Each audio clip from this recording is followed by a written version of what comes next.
Welcome back to the deep dive. Everywhere you look right now, the conversation around artificial intelligence is just, it's running at maximum velocity. It really is. It's this mix of massive, world-changing enthusiasm on one hand. And on the other, this deep, kind of creeping anxiety about what we're actually creating. Exactly. But to really get a handle on this moment, I think you have to talk to the people who were in the trenches for decades. Before AI was this mainstream thing. The engineers of intelligence. That's precisely where our source material takes us today. This whole deep dive is built around the insights of Dr. Eric Horvitz. He's the Chief Scientific Officer at Microsoft. And he's spent his life exploring not just intelligence, but how intelligence is designed to make optimal decisions under profound uncertainty. And that's the tension we're going to dissect. How this incredible power, which can write code, solve scientific mysteries, you name it. Right, and transform healthcare. How that same power creates these deep, deep challenges for our intellect, our ethics, and really the whole structure of our society. So our mission today is to trace that journey from the single neuron all the way up to these polymathic generative models that are shaping your world as we speak. We'll look at how AI went from the sort of countercultural idea to a global foundation. And we'll look directly at why systems that can ace medical exams are still, in many ways, failing us on trust and explainability. Okay, so let's unpack this. Let's start at the very beginning. Dr. Horvitz's journey didn't start with computers. It started in neurobiology. Right, looking at something remarkably simple. The single action potential, that tiny electrical spike in a neuron. And he was asking one of the biggest scientific mysteries out there. How do these simple, almost binary electrical sparks combine to create, well, us, our fluid, complex inner experience, our intellect? And what's so fascinating is his pivot. He realized pretty quickly that understanding intelligence wasn't just a biological problem, it was a computational one. Meaning the fundamental laws might be universal. Exactly. The laws governing how we process information and make choices, they might not care if the hardware carbon-based or silicon. That's what led him to Stanford to pursue the mathematical foundations of it all. Which brings us to a really key historical turning point. We're in the late 1980s, and at that time, the big thing in AI was expert systems. These were very rigid, logic-based structures built on explicit rules. If X, then Y. Yeah, and those systems were brittle. I mean, they were great if you had total certainty, but the real world is, well, it's messy. It's uncertain. And Dr. Horvitz and a few others saw that the future wasn't in that rigid logic. It was in statistics. Specifically, in the decision theoretic approach. We call them Bayesian networks now. And back then, that was a really countercultural idea to move from logic toward probability. So for anyone listening who might not be deep in the weeds on this, why was that shift so fundamental? Why do Bayesian networks matter so much now? Well, the thing is, they're powerful because they allow systems to reason probabilistically. So instead of a hard rule like if A is true, then B is true. It's more about likelihoods. Exactly. A Bayesian network says, okay, given all the evidence we have, A, C, and D, there's maybe an 85% likelihood that B is true. It quantifies uncertainty.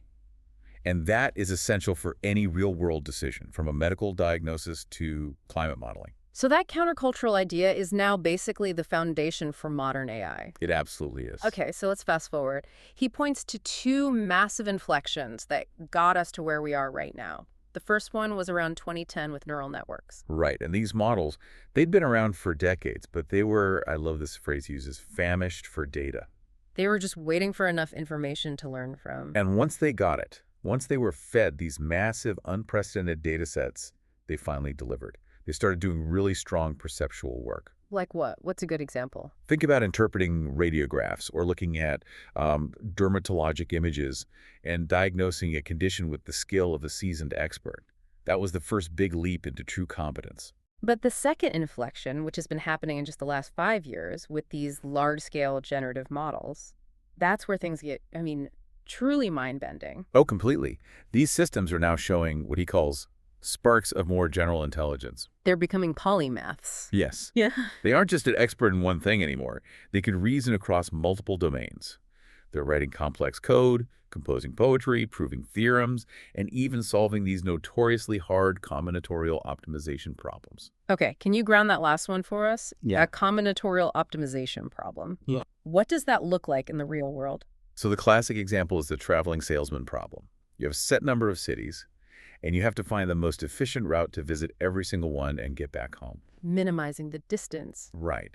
And for even a medium number of cities, the number of possible routes just explodes. It becomes computationally overwhelming. These new AI systems are actually making headway on those kinds of problems. It's an astonishing level of reasoning. And here's the beautiful, I guess, scientific irony that connects us back to the start. He notes that scientists today are literally trying to understand these huge neural networks. Using methods similar to those single neuron probes from the 80s. It's come full circle. It really has. We call it mechanistic interpretability. We're trying to figure out what those artificial neurons and layers are actually learning and doing inside the model.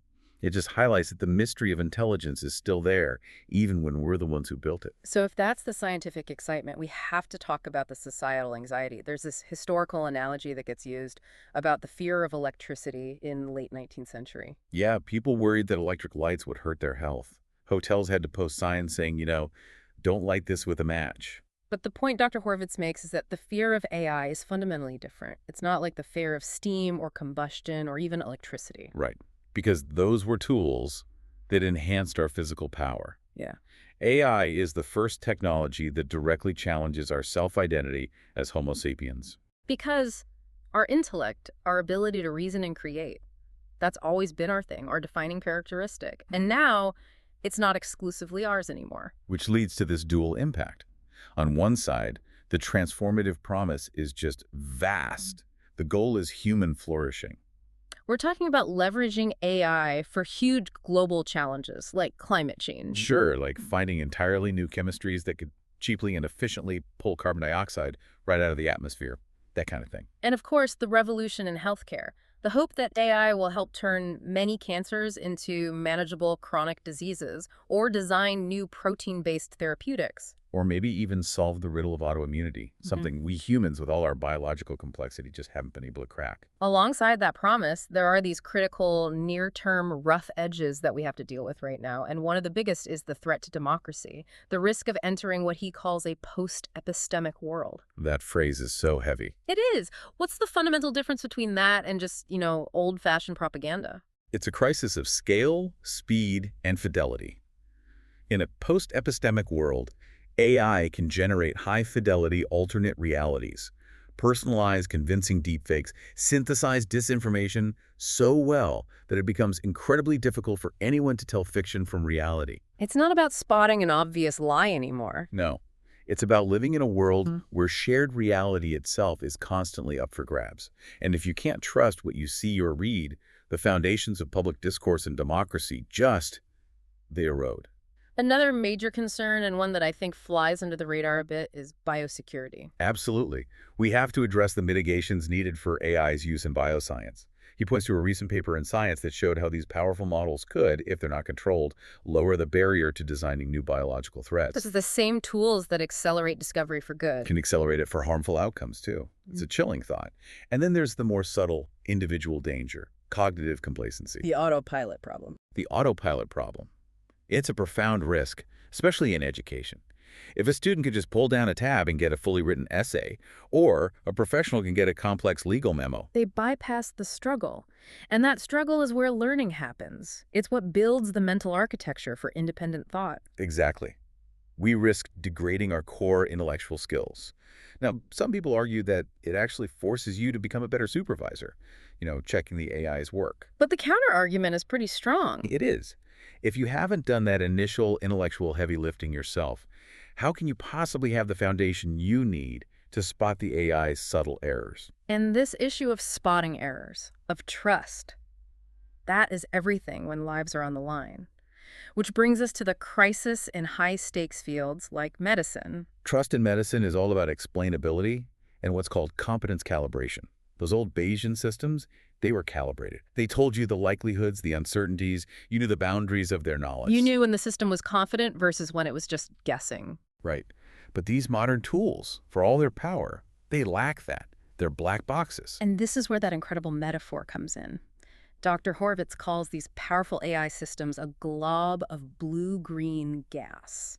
It's such a perfect description. They're diffuse, opaque. You can't characterize them internally. They can get a perfect score on the U.S. medical licensing exam. Unbelievable performance. But we can't look inside that glob to see why it works. Or More importantly, why it sometimes fails catastrophically. The danger isn't that they fail.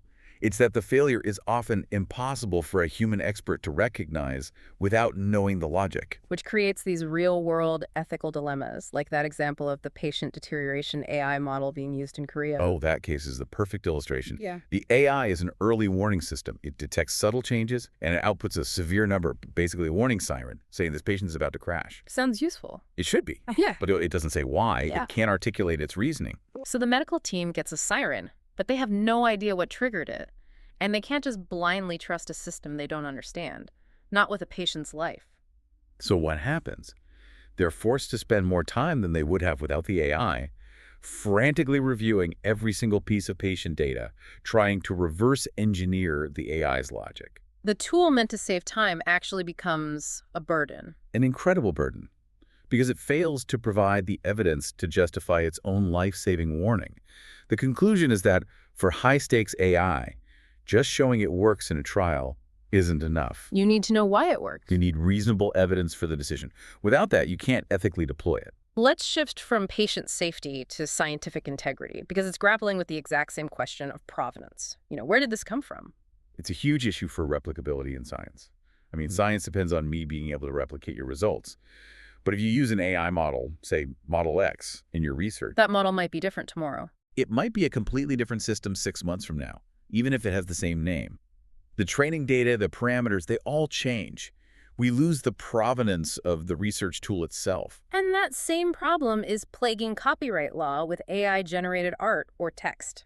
Completely. The AI pieces together content from this massive training data set, which might contain millions of copyrighted works. So you can't guarantee that an AI-generated image isn't built on the work of an artist who never gave permission. Which raises this fascinating, almost philosophical question about the double standard we have. If a human creator is inspired by past artists, we call it creativity. We call it influence. But when an AI does the same thing, composing something new from a massive array of existing ideas, we're quick to call it plagiarism or infringement. It just shows that our legal and cultural definitions of creativity and authorship are way behind the technology. Yeah. We're struggling to define where inspiration ends and copying begins now. It's a profound shift. Dr. Horvitz suggests that this period, right now, will have its own unique name 200 years from now. It'll be remembered as the time society first grappled with tools of intellect. So if we look out on that longer time frame, what are the biggest unknowns? What he calls the deep currents of change. The deep currents are those subtle, long-term psychological and cultural impacts that are hard to see day to day. It's that frog in the frying pan situation. Where the change happens so slowly you don't notice the water is boiling. Exactly. Key issues are things like the erosion of human agency, the shift in our self-identity as creators, and the potential for a really profound psychological dependence on AI companion systems. These are challenges that need multi-generational thinking, and to address that, he helped set up the 100-year study on AI at Stanford. It's a remarkable project, an endowment that releases reports periodically to guide society, and their standing questions are designed to be relevant for decades. What kind of questions? Things like, what photos reflect important progress in AI to capture the cultural moments? And critically, how much have we progressed in understanding the key mysteries of human intelligence? It always brings it back to the core science. That's a phenomenal way to build in accountability and long-term reflection. And ultimately, the final sentiment he shares, the big takeaway from all of this, is really simple. He concludes with the most certain prediction he can make: we will be surprised. And that is the tension we live in right now, isn't it? We have successfully engineered these powerful polymathic intelligence systems, but our understanding of how they work and how they will reshape our world is still in its infancy. We've covered a massive amount of ground here, from the technical need for Bayesian reasoning to the ethical need to explain a decision in a Korean hospital. Before we go, here's a final provocative thought for you to chew on. It's one of those deep currents we mentioned, but focused on economics. If AI dramatically increases supply and decreases the price of pretty much all goods and services, what happens when inflation hits zero, or even goes negative? What does an age of abundance, driven by near-zero costs of production, actually mean for an economic reality that is built entirely on the concept of scarcity? That single question challenges the entire scaffolding of modern global finance. A true mystery for the ages. It really is. Keep exploring those deep currents, and we will catch you on the next deep dive.